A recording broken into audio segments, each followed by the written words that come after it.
Hello there, world of tankers, and welcome to the channel. I'm your host, Droodles Blitz, and in today's video, I'll be playing in one of my favorite Tier 10 heavies, which is the VZ55. See, earlier today, I made a video on the 5A, and I love the 5A. I think it's a great tank. It's got fantastic DPM at almost 3,000. It's got 7 degrees of gun depression, very solid turret armor, and pretty good mobility. When you pair these things together, it is quite a good vehicle, and as I showcased in that video, I'm doing very well in the tank. Well, today, I will be playing in the VZ55. This is a Tier 10 Czechoslovakian heavy, and it kind of takes the things I don't like about the 5A and makes them good. And while it does have some downsides like DPM and maybe a bit of mobility, I have to say overall I like the VZ a lot more than the 5A currently. So let's talk about why. First of all, we have the gun. While the 5A is sitting at, honestly, a pretty nice 440 alpha, the 470 on this tank definitely feels a lot juicier, and it feels great to outtrade your opponents. The DPM is a bit lower. It's 300 less at 2,640 instead of 2,950, and this is with rammer. Both tanks have rammer on, but here's the big advantage. Penetration! See, this tank actually has 335 mils of APCR pen with rammer. That's crazy good. Even with Kali, it's 352. I'm always tempted with whether I want to run Kali or rammer, but yeah, the pen on this tank is fantastic. And when you pair that with the fact that it's got very good dispersion at 0.334, and it features combat stabilization, meaning when you're going less than a speed of 15 kilometers per hour, you basically have no dispersion on move.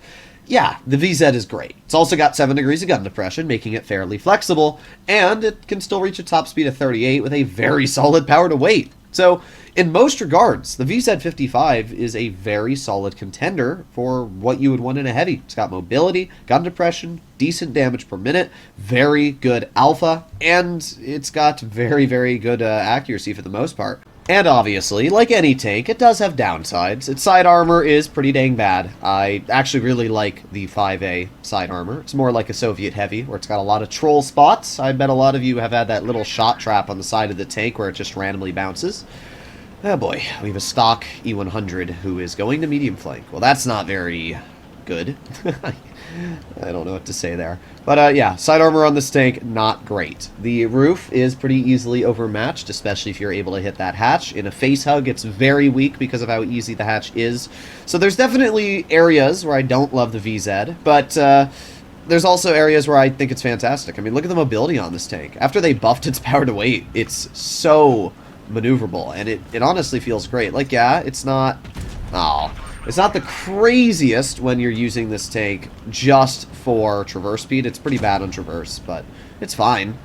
Alright, let's see. E100 is not going to give me his turret. Okay, well, we're going to wait here for now. Not much is going on, but I don't really feel like putting myself in a spot of weakness. However, our team appears like they're not doing too great. Let's see. There's a tank in the base capture, which is a Contra Car 1 Mark II. And we have a Foch holding that. Okay, well, I'm probably going to have to try and help over here. So let's aim it on the 752. There you go. Nice 530 slapper. Yeah, the gun on this tank feels great. The alpha damage is fantastic. That's all super, super good. And when you're able to use it properly, you can get some good old bleeds out. Looked like that 752 is going to back up, but he didn't actually end up doing that. I'm a little worried about poking here, but I'm going to go for it. Let's get one shell into the enemy Contra Caro. Let's back up. Foch is going to move up as well, and hopefully he clears him. He does. Okay. The Foch may have killed himself, though. Yeah. I mean, the problem is there's nowhere I could have gone that would have helped the Foch get out. Like, even if I hadn't have, like, blocked him there slightly, I just don't see how he ever would have gotten out in that situation anyway.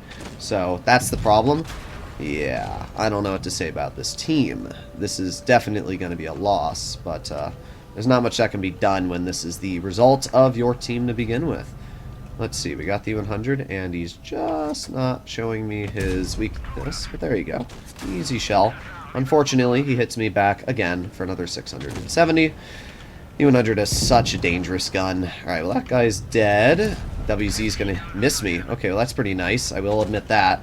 WZ missing is very, very nice. I, again, don't really have anything supporting me, though, so It's just me holding the WZ as of now. There you go. Nice shot. He's going to aim it on my hatch. And there you go. Great example of how bad the hatch is on this tank.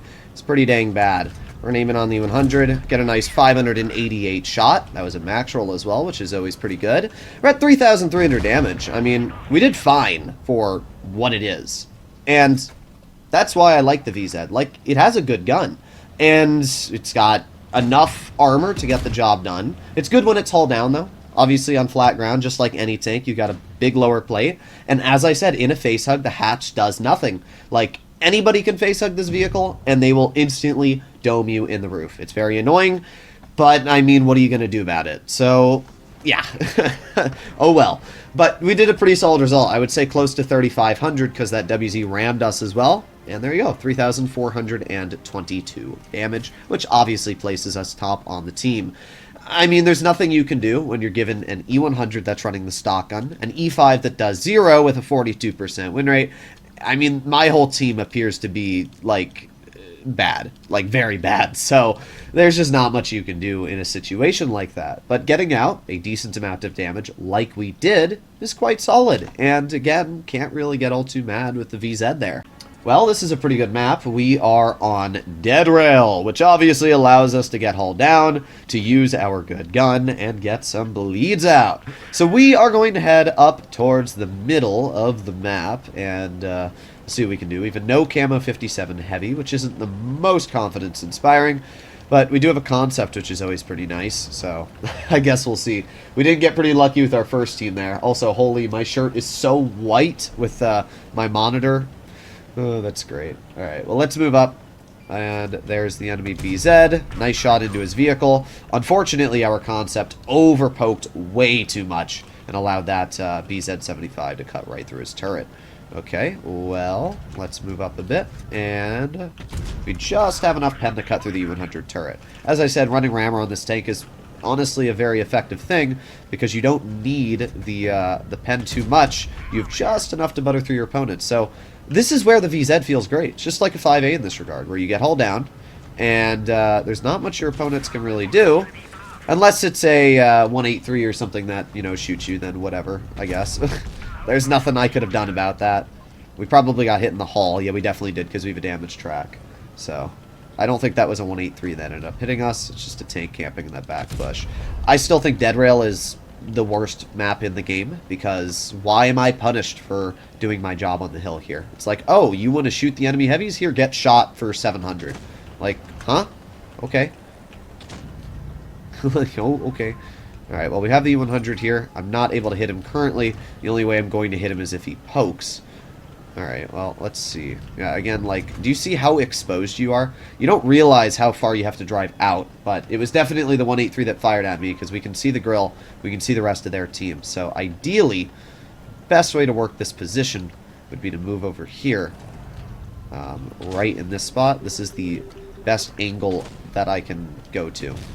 So, let's move up like this, then we can drive right on over, and maybe get a shell into the enemy BZ.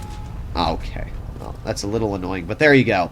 We have spotted the enemy 183, and that's obviously quite good, because that's going to put the 183 in an awkward situation. Well, not that awkward, because nobody on our team is actually going to shoot him, but at least he is spotted, which is nice for me. Had to wait for him to turn his turret a little bit towards me so we could pen him, but not too big of a deal there. Yep, classic 183 hitting me right in the edge of my tank. Not getting spotted still for that. You know, that makes sense. There you go. Finish off you. Now with the enemy BZ-75. Okay.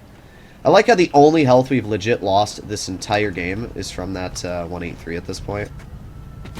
Okay, well, that's a little annoying. Thankfully, it's not going to matter. 4005 is going to finish him off.